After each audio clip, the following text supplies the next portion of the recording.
कर्पूरगौरं करुणावतारं संसारसारम्। ओम शिवाय, जय माता दी। आज बात कर लेते हैं ऐसे व्यक्तियों के बारे में, ऐसे जातकों के बारे में जो ज्योतिष विद्या सीख रहे हैं या इस फील्ड में हैं, और ऐसे ही उनके मन के अंदर से आवाज़ आती है कि अभी भी बहुत कुछ है इस विद्या में और अभी मैंने एक कण मात्र भी प्राप्त नहीं किया है। और बहुत समय से उनके हृदय में जो बैठे ईश्वर हैं वो आवाज़ दे रहे हैं कि कोई ना कोई विधि है ऐसी, उसको प्राप्त करो, और जो जटिलतम गणनाएं हैं उनको तुरंत ही सुलझा लो। सीधे तौर पे मैं आपको ये समझाना चाह रहा हूँ, आप इस फील्ड में हैं और अगर आपको ऐसा लगता है कि भाई अभी कुछ ऐसी चीज़ है जो हमें आभास तो होता है कि है, लेकिन जो हमारा लॉजिक माइंड है वो हमारे उस प्रश्न को काट देता है और बोलता नहीं, ऐसा हो नहीं सकता है। जबकि ऐसे भी लोग हैं जो केवल आपका लगन खोलते हैं और आपके जो ग्रह होते हैं उनसे सीधे तौर पे बातचीत करते हैं। ये भी ज्योतिष है। तो उस लेवल तक कैसे पहुंचा जाए, तो उसके लिए मेरा जो अनुभव है, क्योंकि देखिए मेरे पास भी स्कैनिंग है और स्कैनिंग हमेशा लगन पे होती है, तो उसी प्रकार से जैसे आपने पहले वीडियो देखी है, एक आध बार जब मैंने लगन के ऊपर चर्चा करी है, तो किस प्रकार से मेरा जो ज्योतिष से एक प्रकार से जो अटैचमेंट है वो किस प्रकार से है, वो बहुत ज़्यादा अलग है। तो मैंने किन नियमों का पालन करा और क्या मेरा अनुभव है जिससे कि आप एक सफल और महान ज्योतिष बन सकते हैं। सबसे पहले एक बात को समझ लीजिए, बेसिक नॉलेज जो है ज्योतिष की वो तो होनी ही होनी चाहिए। उसके बाद ये जो फील्ड है, क्योंकि ये देवों की विद्या है, देवताओं की विद्या है ज्योतिष, और उसमें एक समय जब ऐसा आता है कि आपको लगता है कि मेरे पास एक जातक आए थे, दुखी थे, और मैंने देखो उनको कैसे अपनी कैलकुलेशंस दिखाई।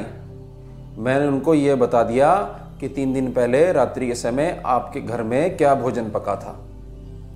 लेकिन वो जो व्यक्ति है वो दुखी है, वो इतना दुखी है कि उसको बात करने वाला भी कोई नहीं मिल रहा, और उसके मन में एक आशा जगी और आपका नाम सुन के वो आया कि आप बहुत महान ज्योतिषी हैं, और वहां आके केवल आपने अपनी ताकत दिखाई, उसको अपनी गणनाओं का प्रभाव दिखाया, और उस चीज को सॉल्व नहीं कर पाए जिस वजह से वो पीड़ित है, उसको अपनापन नहीं दे पाए। फिर क्या फायदा इतनी कैलकुलेशंस याद रखने का।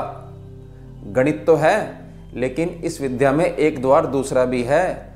जहां गणित छूट जाता है वहां आपको लगन, सामने वाले जातक का लगन बोलता है कि यह सज्जन या जो कोई भी हैं आपके नाम से, कि ये कमी है इस जातक के, इसमें इस जन्म की वजह से मैं ये ग्रह इसके इस भाव में बैठा हूं और इन 3 जगहों पे मेरी दृष्टि है, और जब तक ये चीज़ ये सीख नहीं लेता ये जातक, तब तक मैं ऐसे ही बना रहूँगा हर एक जन्म में।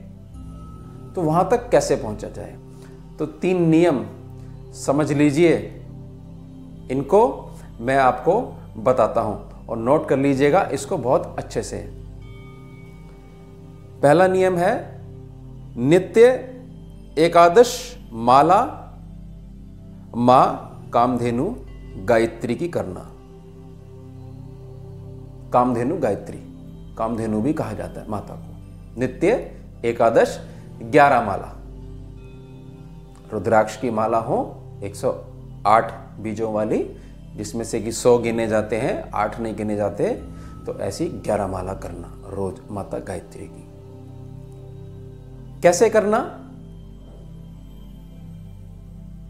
आपको गुरु बनाने पड़ेंगे, आपके सीधे कान में मंत्र बोला जाएगा, हवन भी होगा, और मुख्य रूप से बहुत साधारण तरीके से अगर आप दीक्षा ग्रहण करना चाहते हैं तो कम से कम 5 ब्राह्मण बैठेंगे ही बैठेंगे, भोजन भी कराना पड़ेगा उनको और आशीर्वाद भी लेना पड़ेगा, और कुछ समय तक उनके सानिध्य में गायत्री के और भी नियम आपको समझ के अनुसरण करने पड़ेंगे।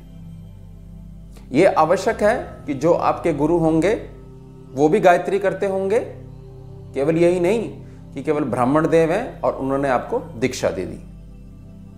अपने मन से भी आप कर सकते हो, लेकिन मैं पूर्णता की बात कर रहा हूं, तो जो प्रोसीजर है वो मैं आपको समझा रहा हूं। पुरुष शरण होना अनिवार्य है, समझिएगा, जो आपके गुरु होंगे उनके द्वारा,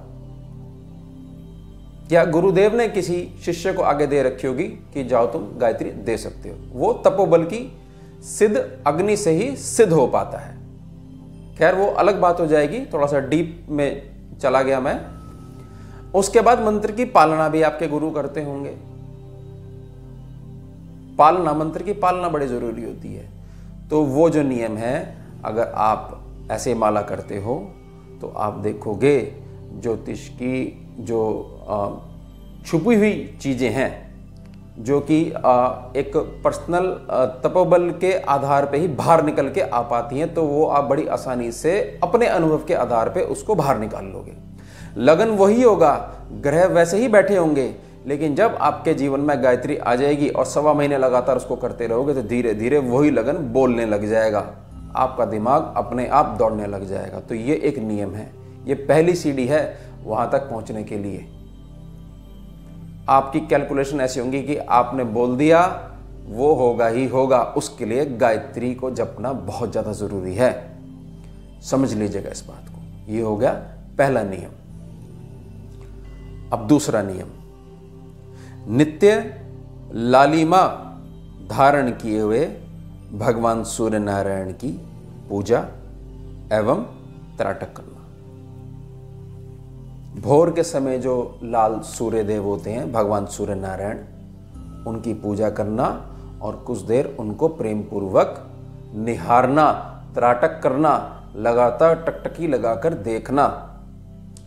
इस नियम को कैसे अपनाना है जीवन में, मैं बेसिक समझा देता हूं आपको, बाकी आगे आपकी इच्छा है और आपकी मेहनत है। वो मेहनत आपको, यानी नियति आपको कहां ले जाएगी वो आप जानो और आपका भाग्य।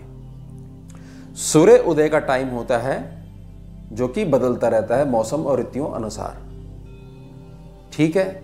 सूर्य उदय का जो टाइम है उससे पूर्व उठकर और नित्य शुद्धिकरण के पश्चात स्नान उपरांत आप अगर सूर्य भगवान को केवल प्रणाम ही कर लेते हैं और आदर पूर्वक लालिमा धारण करे हुए सूरज को, सूर्य नारायण भगवान को त्राटक करते हैं कुछ क्षण, तो भी ये नियम निभ जाएगा। केवल सूरज का ऐसे ये रूप ही है जिनके आप साक्षात दर्शन कर सकते हो। उसके बाद तो भगवान में तेज जागृत हो जाता है तपोबल का, फिर आप निहार नहीं सकते। धूप हो जाती है ना बहुत तेज, उसको नहीं निहार सकते। इस समय भगवान बड़े कोमल होते हैं और ये ज्ञान की पराकाष्ठा है। ये हो गया आपका दूसरा नियम। बहुत दूर तक की चीजें आपको आभास होने लग जाएंगी केवल लगन खोलते ही, ठीक है। ये हो गए 2 नियम, इनकी पालना करनी है आपने। और अब तीसरा नियम, नित्य तीनों संध्याओं की पालना करते हुए, नित्य तीनों संध्याओं की पालना करते हुए भगवान लिंगेश्वर महादेव का पूजन करना। 3 संध्या होती हैं और संध्या पूजन कैसे निकाला जाता है समय, वो मैंने वीडियो बनाई हुई है, कमेंट सेक्शन में आप देखिएगा, मैं उसका लिंक दे दूंगा आपको। शिवलिंग का पूजन करना है आपने, और भोलेनाथ तो मात्र जल से ही प्रसन्न हो जाते हैं। तो मीठा जल और श्रृंगार के तौर पे कुछ अक्षत आप चढ़ा सकते हैं आपके हिसाब से, और उत्तरमुखी होकर ही भगवान का पूजन करना है आपने तीनों संध्याओं के समय। ये आपने याद रखना है। बहुत डीप की कैलकुलेशंस आपके पास आ जाएंगी और आपका स्वरूप जो आज तक लोग जानते थे समाज में, जो एक टाइटल आपके साथ जुड़ा हुआ था। तो एक ना थोड़ा सा खालीपन सा हो जाता है केवल ज्योतिष, और इतना प्रभाव हो जाएगा 1 साल के अंदर ही अंदर कि अगर आप फोन पे भी किसी से बात कर लोगे उसको चैन से नींद आ जाएगी। गुरु श्रेणी में आ जाओगे आप। समझ लीजिएगा मेरी बात को, पर्सनल अनुभव है, आपको ज्ञान देने के लिए मेरे मन में विचार उठा, इसलिए मैंने ये वीडियो बनाई है। और अब ये बात समझिए जो मैं बोलने जा रहा हूं, और मैं समझाता हूं ये कैसे करनी है। इन तीनों ही कर्मों को, जो ये 3 नियम है, इन तीनों ही कर्मों को सम्मिलित कंबाइन करके रूप से करने वाला भाग्यवान साधक वैदिक ज्योतिष की जटिलतम गणनाओं की गहराइयों में उतरकर बहुत ही सरलता एवं नवीनता के साथ कुछ ही क्षणों में पार पाने वाला सुयोग्य पात्र स्वयं ही बनता चला जाता है। ये तो चीज होगी, 3 नियम हो गए, ये अलग अलग आप कर रहे हो। और जो मैंने अभी आपको बात बताई, इसमें इन तीनों नियमों को आपने मिला लिया। कैसे मिलाना है मैं समझाता हूं। सूर्योदय से पूर्व, जो सूर्य उदय का टाइम है, उससे पूर्व आप नित्य शुद्धिकरण के पश्चात आपने स्नान कर लिया, ठीक है। उस समय लाल सूर्य देव का आपने तराटक कर लिया, नहीं तो आप उठ गए तो भी नियम की पालना होगी। भगवान के सम्मान में आप, हमसे बड़े हैं भगवान, हमें उनसे पूर्व ही उठना चाहिए, तो उदय के समय से हम पूर्व उठ गए। और कंठ में गायत्री धारण करते हुए, यहां से उच्चारण करते हुए, मुंह से नहीं बोलना, करते हुए उस समय आप भगवान शिवलिंग का पूजन कीजिए। तो ये तीनों नियम आपके कंबाइंड हो जाएंगे। उसके बाद संध्या अनुसार, और जिन गुरुदेव से आपने दीक्षा ली है उनके मार्गदर्शन में आप गायत्री अपनी जपते जाइए। 1-1.25 महीने के अंदर ही बहुत ज्यादा फर्क आने लग जाएगा आपकी कैलकुलेशंस में। स्वप्न में आकर भी बहुत सारी शक्तियां आपको ज्योतिष की बहुत सारी गहराइयां समझाने लग जाएंगी स्वप्न में। स्वप्न कैसा होता है, असली होता है, नकली होता है, कैसे पहचान करें, मैं कभी समय निकलेगा मैं एक वीडियो बना दूंगा, आपको ज्ञान दे दूंगा। तो ये 3 नियम हैं, इनको पहले अलग अलग करिए, और जैसे मैंने समझाया वैसे इसकी पालना करिए, चलना शुरू करिए। केवल यही नहीं, अभी जो आप ज्योतिष जानते हो वो कण मात्र भी नहीं है, अथाह सागर है। और जितना ज़्यादा डीप जाते जाओगे वहाँ आपकी मैथ्स फेल होती जाएगी। ये समझ लीजिएगा मेरी बात को।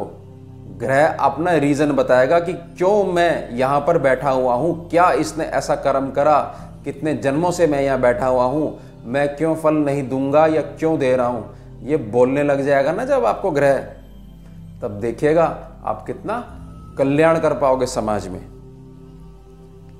और छोटा सा संदेश मेरा सभी लोगों के लिए, आपके पास कोई भी विद्या है, विशेष तौर ज्योतिष विद्या है, बहुत अच्छी बात है। इसको केवल एक भोग मात्र का साधन मत समझिए कि केवल आपको कोई रोटी देती है। आप ऐसी भावना रखिए, ज्योतिष विद्या का अनुसरण आप करते हैं कि हे माता, आप मुझे तो रोटी खिलाती ही हो, ऐसी कृपा करो कि मेरे सानिध्य में जो कोई आए, मेरे पास जो कोई आए, कितनी भी पीड़ा उसकी हो, वो शांत हो जाए और प्रसन्न होकर अपने निवास स्थान को जाए। और उसके कर्म अनुसार और आपकी आज्ञा अनुसार जैसा आप ज्ञान मेरे मस्तिष्क में, हृदय में, मन में पैदा करती हो, उस अनुसार उसकी पालना करते हुए समय और भाग्य अनुसार उसको शांति मिले, प्रसन्नता मिले, ये मांगा करो। और ये अपनी कैलकुलेशंस ना दिखाया करो। कुछ समय के लिए लोग जान पाएंगे आपको, कुछ समय के लिए। कितनी कैलकुलेशंस होंगी, कितना आपका दिमाग उसको याद करके रख सकता होगा कि इस भाव से कैसे मिलाना है, इस दृष्टि से कैसे मिलाना है, कौन से नक्षत्र की कहाँ तक रेंज है। उसके बाद तो आपको खालीपन सा लगेगा ही लगेगा। और जो मैंने 3 नियम बताए हैं, इनकी पालना करेगा वो सदा आगे बढ़ता ही रहेगा। आप तो जो ज्योतिष जानते हैं, आप तो एक व्यक्ति को खुश करेंगे। और जो मैं तरीका आपको बता रहा हूँ, अगर आप उसकी पालना करते हैं तो आपसे आत्माएं प्रसन्न होंगी, देवी देवता प्रसन्न होंगे आपसे। जिस धरती पे आप बैठे हुए हो वहाँ खुशी बटेगी तो वो धरती आपको बहुत आशीर्वाद देगी, याद रखिएगा।